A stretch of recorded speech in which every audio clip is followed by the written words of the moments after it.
Bonjour à tous, soyez les bienvenus sur West Armenia TV, les titres principaux d'aujourd'hui. Mon sang est ma terre est mon sang. Armenac Abramian. Message important de l'interview du président de la République d'Arménie occidentale, Armenac Abramian. Témoignage d'un temps éternel. Méline Manouchian, héroïne et symbole de résistance.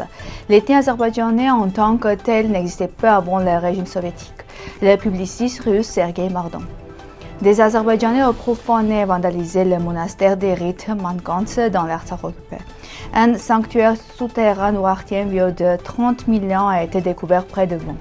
La représentante de l'Arménie occidentale s'est entretenue avec Rafi Kortoshian. Mon sang est ma terre. L'expression souligne l'unité indissociable entre le peuple arménien et sa terre. La nation n'existe pas à côté de son territoire. Elle en est. La terre n'est pas un simple décor, mais un principe d'être.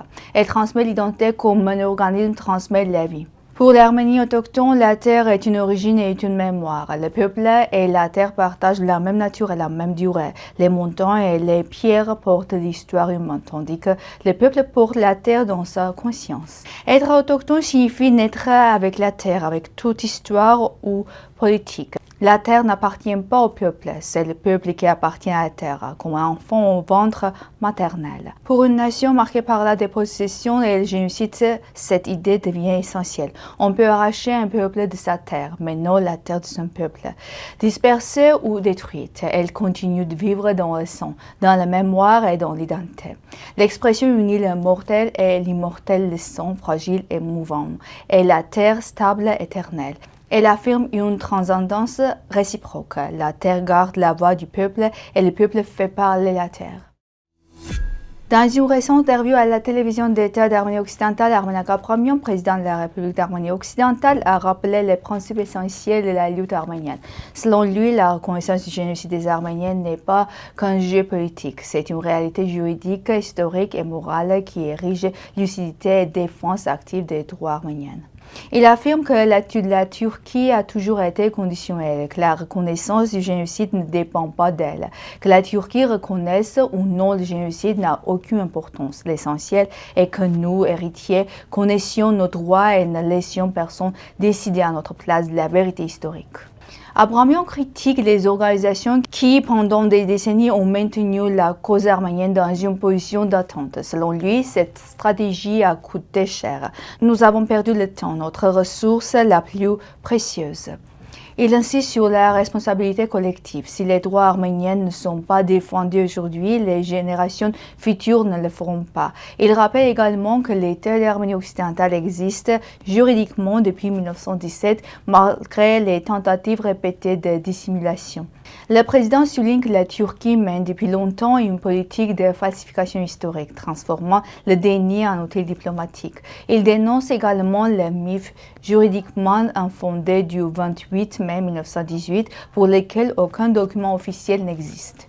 En conclusion, Abramian rappelle à restaurer une pensée étatique ancrée dans le droit plutôt que dans l'émotion. Nous avons un État, des droits et des documents. Il est temps d'agir. Reconnaissons notre véritable histoire et notre continuité juridique. C'est la condition de notre avenir. À 100 ans, Evnik Salibian continue de porter le même message au monde. Survivante du génocide arménien, elle gardait en mémoire jusqu'à la fin de sa vie les cris des enfants enfermés, les familles arrachées à leur foyer et la marche sans fin de ceux qui n'avaient plus la force d'avancer. Devenue un symbole de foi et de résilience, elle affirmait « Je suis arménienne et je suis l'esprit renaissant de notre peuple ». Par sa voix, elle rappelait que le témoignage des survivants demeure l'arme la plus forte contre le négationnisme. L'histoire d'Evnik Salibian continue ainsi d'éclairer les générations futures et de rappeler une vérité que le temps ne peut effacer.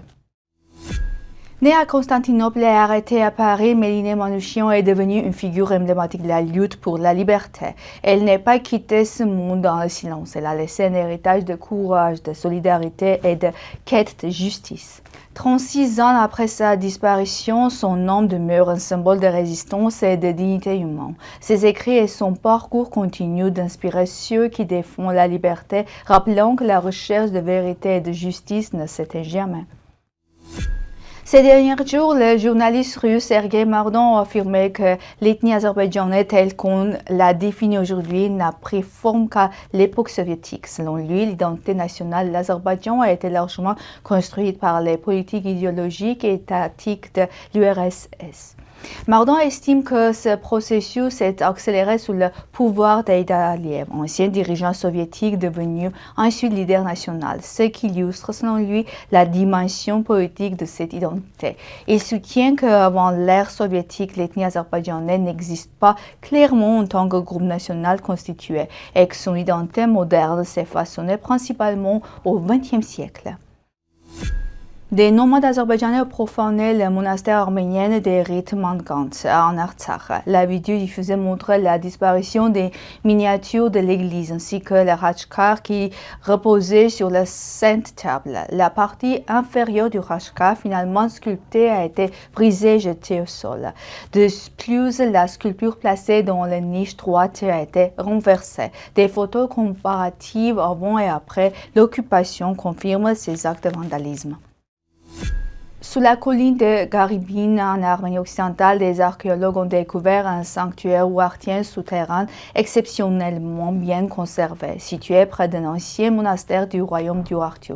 Les récentes pluies ont ouvert une partie de la grotte, révélant des images rares aux significations rituelles ou royales. Des travaux sont en cours, renforcement des plateformes, contrôle strict des conditions environnementales, préparation d'une structure de protection contre l'humanité et les dégradations. Des mesures visent à préserver ce site unique et à permettre des recherches futures en toute sécurité. Cette découverte éclaire d'un jour nouveau l'histoire de la région et confirme le rôle essentiel de l'Arménie occidentale dans le système spirituel étatique ouartien. Il s'agit de l'un des sanctuaires souterrains ouartiens les mieux conservés connus à ce jour.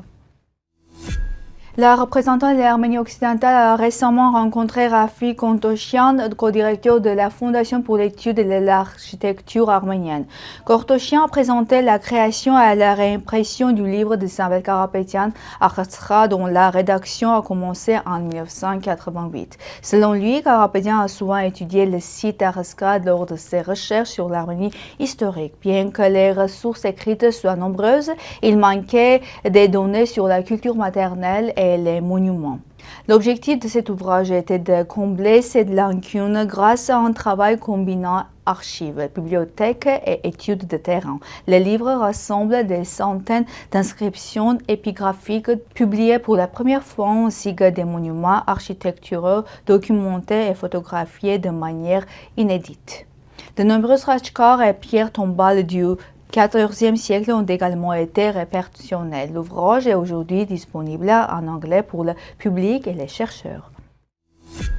C'est tout pour aujourd'hui. Merci d'être avec nous. Au revoir.